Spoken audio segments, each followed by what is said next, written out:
자, 시작하겠습니다. 지난번 강의에 이어서 이번 주 강의에는 락강의 세미나 17에서 첫 번째 세미나죠. 그 중반부로에서 후반으로 넘어가는 즈음에서 락강이 가르침이라는 개념, 짧게 언급하고 넘어가는 내용이기는 하지만 그럼에도 불구하고 제가 어느 정도는 중요한 개념이라고 생각을 해서 여러분들에게 강조를 해드리고 싶었던 그 개념을 먼저 말씀을 드리고, 그 가르침이라는 개념이 결국 락강 정신분석 이론의 어떤 본질과 연결되는지에 대해서도 언급을 하고, 그리고 나서 어떻게 또한 법학부 강의실이 락강에게 이번에 중요한 의미를 갖게 되는지, 락강이 이번에 세미나 강의실을 또 한 번 옮겼던 것이잖아요. 그래서 그 강의실에서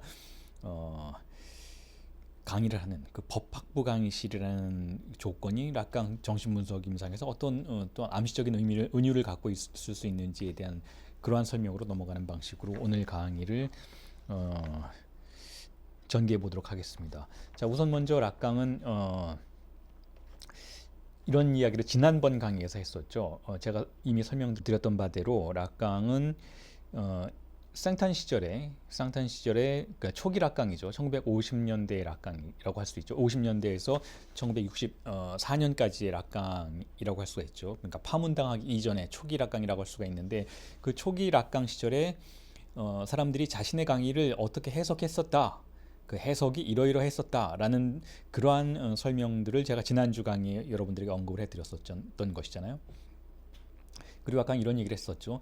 어떤 사람들은 자기 강의를 그냥 농담의 연속으로 간주했었다라고 이야기를 했었죠. 그래서 제가 그때 강의에서 결국은 어떤 진리의 발화가 일어난다면, 진리의 발화라는 것은 대타자의 시스템을 흔드는 그와 같은 발화가 시위로서, 항의로서 선언됐을 때 보통 대타자의 권력 체계가 보일 수 있는 반응 중에 그것을 농담으로 간주하는, 아주 무용한 것으로, 별로 중요하지 않은 것으로, 위협적이지 않은 것으로 간주하는 그런 태도가 있다라고 말씀을 드렸었던 것이잖아요. 자, 그와 같은 차원에서 이해를 해보신다면 락강이 왜 이전에 자신의 강의에서 사람들이 자신의 강의를 일종의 농담의 연속으로 생각했었다라고 언급을 하고 있는지를 이해하실 수가 있을 텐데, 자, 그와 같은 생탄병원에서의 강의들이 많은 어떤 뭐랄까요, 문제를 일으키고 사람들에게 위험하다, 락강은 위험한 존재다라는 인식을 퍼뜨리게 하는 그와 같은 시절이 10여 년에 걸쳐서 이어진 이후에 락강이 64년도에 고등사범학교로 옮기게 되는 것이죠. 그 시점에서는 이미 알고 계시듯이 락강이 파문당한 시점이었던 것이죠. 국제정신분석협회로부터 파문을 당한 시점에 락강이 고등사범학교로 옮겨서 새롭게 강의를 시작하고, 그곳에서 어떤 일이 있었는지, 자신의 강의는 어떤 가치를 가지고 있었는지에 대한 회고를 지금 하고 있는 것인데, 자, 그런데 이 락강이 그런 얘기를 해요. 고등사범학교는 프랑스어로는 에콜 노르말 수페리어라는 그런 표현으로 불려지는데, 이거를 각각의 대문자를 따서 ENS 라고도 부르죠. ENS라고 부르면은 고등사범학교를 칭하는 약자의 표현이라고 할 수가 있는데, 영어식으로 영어 알파벳으로 표현을 하자면 ENS죠. ENS. 자, 그런데 락강이 이에 대해서 이야기를 하면서 이 ENS라는 이 알파벳 세 글자는 에콜 노르말 수페리어의 약자이기도 하지만 또한 엉세뉴멍이라는 단어의 첫 세 음절이기도 하다라는 이와 같은 이야기를 해요. 자, 그러면서 자, 엉세니멍 그러면 가르치다, 가르침이라는 뜻이죠. 엉세니멍이라는 단어는 프랑스어로 가르치다라는 가르침이라는 뜻인데, 자신의 강의들이 결국 64년 이후에 진정한 가르침으로 엉세니멍으로 인정을 받았다라는, 자, 이와 같은 언급을 하고 있어요. 이와 같은 언급을 하고 있다는 것은 락강이 자신의 강의들이 초기에는 일종의 농담의 연속처럼 평가절하되기도 했었고, 때로는 그 강의들 때문에 자신이 파문당하기도 했었지만, 결국은 고등사범학교에서의 그와 같은 강의들을 통해서 자신의 이론이 정당함을 인정받았다라는 일종의 자화자찬격인 그와 같은 표현들을 지금 하고 있는데, 자, 전혀 틀린 말은 아니죠. 락강이 그 고등사범학교에서의 강의들을 통해서 훨씬 더 세계적으로 유명해지고 인정을 받게 된 것도 사실이니까. 자, 그런데 이에 대해서 저의 논평을 한번 덧붙여 보고 싶다는 생각이 들었었던 거예요. 그래서 이 엉센니멍이라는 단어에 대해서 주목을 하자라고 여러분들에게 제안을 드리게 된 것이죠. 그리고 제가 지금 쓰고 있는 원고에도 그 부분을 첨가했었는데, 자, 이건 우선 먼저 제가 첨가한 것이기보다는 자칼랑 밀레가 락강 세미나 23번째 세미나 쌍톰이라는 세미나를 강해하는 그 강의를 진행했던 적이 있는데, 거기서 비슷한 언급을 했던 것을 제가 여러분들에게 소개해드리고 저의 논평을 덧붙이면 좋겠다라는 생각을 하고 있습니다. 자, 그게 무슨 뜻인가 하면 자칼랑 밀레가 결국 고등사범학교에서 락강을 만났던, 자, 그 철학과 학생이던 자칼랑 밀레가 락강 사후에 락강의 강의들을, 세미나들을 평가를, 논평을 하면서 그의 가르침은, 그의 엉센니멍은 엉센니멍이었다라는 표현을, 엉센니멍, 이 문자를 두 개로 분리시키죠. 자, 이와 관련된 강의는 제가 자칼랑 밀레에 대한 강의를 하던 예전에 한 2년 전의 강의에서 여러분들에게 이미 소개해드린 일이 있었던 그 내용이기도 하지만 다시 한번 반복을 해드리자면 이렇습니다. 엉센니멍이라는 가르침은, 자, 락강이 자신의 강의가 결국은 르에네스에서의 강의가 엉센니멍이었다, 진정한 가르침이었다라고 말을 하고 있는데, 그로부터 한 발짝 더 나아가서 자칼랑 밀레는 락강의 강의 혹은 진정한 강의의 의미란 어떤 의미에선 엉센니멍이 되어야 한다, 혹은 엉센니멍과 관련된 것이다 라는 언급을 23번째 세미나에 대한 논평에서 자칼랑 밀레가 한 일이 있었는데, 그 엉센니멍이라는 것은 사실상 문자를 두 개로 나누어서 구별해 본다면 피 흘리다라는 뜻이 된다라는 거예요. 피를 흘리다라는 거죠. 엉센니멍. 물론 이 센니멍에서 알파벳 E가 A로 바뀌어야겠죠. SE가 SA로 바뀌어서 SAIGNER로 바뀌어야겠죠. 영어식 알파벳을 읽어본다면 그렇다라는 거예요. 그러면 이 세니에라는 단어는 피 흘리다라는 뜻이에요. 세니에. 센니멍, 피 흘림이란 뜻인 것이죠. 자, 그래서 제가 논평으로 덧붙이고 싶은 것은, 이렇게 밀레의 논점을 빌어와서 논평으로 덧붙이고 싶은 것은 무엇인가 하면 바로 락강의 강의들이 어떤 의미에서는 저에게는 최소한 피를 흘리는 행위와 같았다라고 평가를 해보고 싶었던 거예요. 저에게는 그렇다라는 것이죠.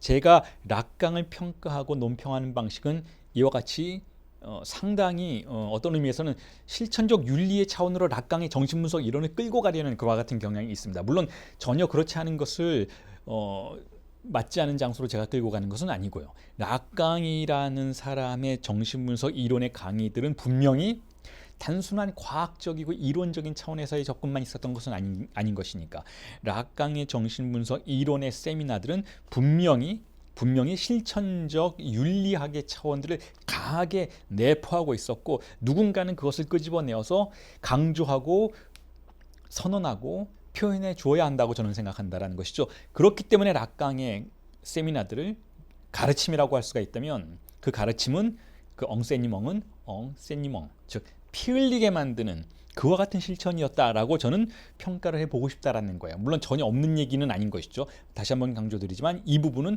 자칼랑 밀레가 연결을 지었던 부분인 거예요. 락강의 엉센니멍은 엉센니멍, 즉 가르침은 피 흘림이었다라는 그와 같은 방식의 암시를 이미 했었던 것을 제가 빌어와서 더욱더 강조하려고 하는 것이죠.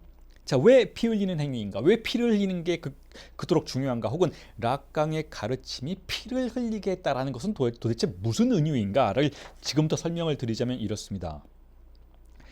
자, 가르침이란 근본적으로 이래야 한다라고 저는 생각하기 때문에 이와 같은 말씀을 드리는 것인데, 가르침이란 무엇인가? 그것은, 가르침이란 누군가가 진정으로 선생님의 소리를 들을 수 있다면 그 사람은 가르침이라는 행위를 통해서 무엇을 하는 자인가 하면, 단지 지식을 여러분들에게 소개하고, 누군가가 락강의 지식은 이렇습니다, 멜라니 클라인의 지식은 저렇습니다, 이러한 지식이 있으니 여러분 요약해서 알려드릴게요 라는 그런 행동을 하는 게 진정한 가르침은 아니라는 거예요. 진정한 가르침이란 무엇인가 하면 피를 흘리게 하는 것인데, 무엇에 피를 흘리게 하는 가르침인가 하면 현재를 지배하는 지식의 권력에 사로잡힌 우리의 삶의 평면에 날카로운 문자로 상처를 내는 행위, 그와 같은 상처를 통해서 피를 흘리게 만드는 행위가 바로 가르침이라는 거예요. 진정한 가르침은 그래야 한다는 것이죠. 누군가가 진정으로 우리에게 가르침을 전수해 주었다면 그것은 우리의 삶이 가지고 있는 2차원적인 평면의 깊이를 내는, 즉 존재의 공간을 도입하는, 즉 간극을 만들어내는 그와 같은 사건적인 행위였어야만 한다는 거예요.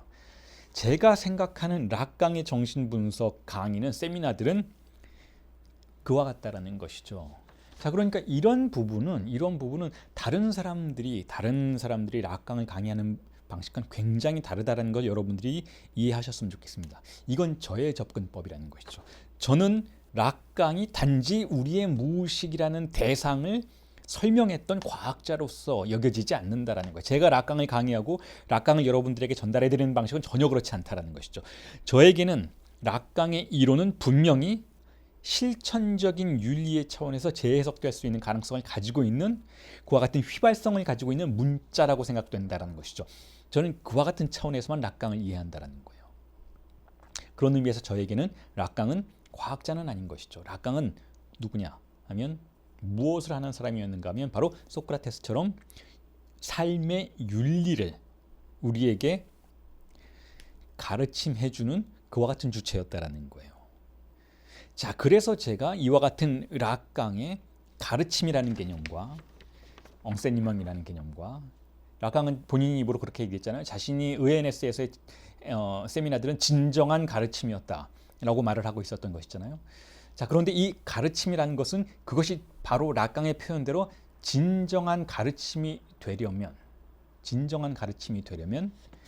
우리의 존재를 드러낼 수 있어야 한다는 거예요. 우리의 삶이 타자의 지식에 의해서 평평해진 그 2차원적인 평면적 삶이 간극을 만들어내어서 상처를 입게 되고, 그 상처 속에서 피가 흐르는 그와 같은 과정을 경험할 수 있도록 해주어야 한다는 것이죠. 그게 진정한 가르침이라는 거예요. 그게 아니라면 진정한 가르침이라는 표현을 락강에 쓸 필요도 이유도 없었다는 것이죠. 진정한 가르침이란 그렇게 일종의 성흔을 만드는, 스티그마를 만드는 개념이라는 거예요. 스티그마를 만드는 행위였어야만 한다는 것이죠. 스티그마타를 만드는 행위였어야 한다는 것이죠.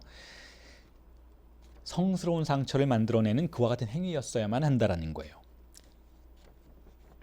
성스러운 상처란 무엇인가요? 스티그마타란 무엇인가요? 그것도 저의 고유한 개념이잖아요. 여러분들에게 제가 자주 언급해드렸던 스티그마타라는 기독교적 개념. 저는 기독교인은 아니지만 그럼에도 불구하고 이 스티그마타, 성흔의 개념을 지속적으로 여러분들에게 표현하고자 하죠. 그게 무엇인가요? 세계, 우리가 살고 있는 이 세계의 유한성의 표면이 균열을 일으키는 사건을 각자의 삶에서 반복할 수 있도록 해주는 것이 바로, 그게 저에게는 스티그마타, 성은의 기적이라는 거예요. 우리 모두를 지배하고 있는 이 세계, 이 세속에 강력한 논리가 붕괴되는 사건. 자, 이게 성은의 기적이라는 것이죠. 저에게는 락강의 세미나들은 그와 같은 휘발성을 가지고 있는 실천들이었다라는 거예요. 그렇기 때문에 제가 이전에 여러분들에게 바로 직전까지 강의해드렸던 락강 세미나 17의 1강에서의 다양한 내용들은 일종의 시위 혹은 죽음 충동과 같은, 그리고 지금 말씀드린 이 피 흘림, 엉세니멍, 이 피 흘림이라는 이와 같은 개념과 분명히 연결되는 지점이 있다라는 거예요. 수십 년에 걸쳐서 락강이 실천해 왔던 매주 수요일의 그 세미나들은 바로 그와 같은 스티그마타의 기적을 겨냥하는 실천이었다라는 것이죠. 그런데 여러분들 중에서는 이런 말씀을 하시는 분들이 있을 거예요. 아니, 락강이 언제 윤리의 차원에서 이렇게 하라 저렇게 하라고 우리에게 강요한 적이 있는가? 락강은 그냥 우리의 삶이 어떻게 언어와 같이 구조화되어 있고, 혹은 우리의 삶이 어떻게 그와 같은 무의식의 흔적에 불과하고, 무의식이 우리를 지배하고 있고, 증상이 어떻게 우리를 찾아오고, 이런 걸 강의했던 정신분석 이론가이지, 그 사람이 무슨 이론을 떠나서 윤리적인 실천을 우리에게 강제했던 그와 같은 윤리학자였는가라는 질문을 여러분들이 하실 수도 있겠는데, 그에 대해서 저는 이렇게 대답을 드리죠. 항상 락강은 섣불리 우리에게 이렇게 하라 저렇게 하라라고 말했던 그런 수준 낮은 윤리학자가 아니었고, 우리에게 이 세계가 어떠한 방식으로 우상화되어 있는지를 밝혀주고자 했던 그와 같은 이론가였다라는 거예요. 세계의 우상을 폭로하는 학자였다라는 것이죠. 자, 그런 의미에서 제가 락강의 이론들은 우상학이다라는 표현을 자주 써요. 우상학이라는 건 우리를 지배하는 우상들의 정체를 폭로하는 그러한 이론적인 접근들을 시도했던 학자라는 것이죠. 그러한 학문들이었다라는 거예요. 우리의 무의식이 어떻게 주인 담화에 지배되고 있는지, 우리의 무의식이 어떻게 그와 같은 주인의 권력 구조 아래에서 지배받고 있는지를 폭로한다라는 거죠. 그 언어의 권력 구조를 밝혀내는 방식으로 우상이 가지고 있는 초월적인 권위를 폭로한다라는 거예요. 그것에 대항한다라는 것이죠. 그것에 저항한다라는 것이죠. 이론적인 방식으로. 그러니까 단지 이렇게 하라 저렇게 하라는 실천적인 명령이 중요한 게 아니라는 거예요.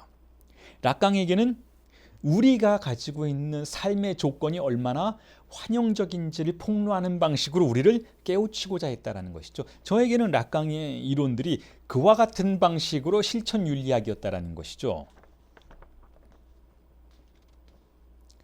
자, 그런 의미에서 제가 락강의 인간학이란 존재하는 모든 인간학에 대한 비난으로서의 인간학이라고 자주 설명을 드렸던 거예요. 그리고 심지어 나아가서 제가 처음 썼던 락강의 강에서 락강 세미나 7 정신분석의 윤리라는 그 세미나에 대한 강의에서의 제목을 락강의 인간학이라고 붙였던 것이죠. 타이틀을 그렇게 붙였던 것이죠. 원래 그 세미나의 제목은 정신분석의 윤리였어요.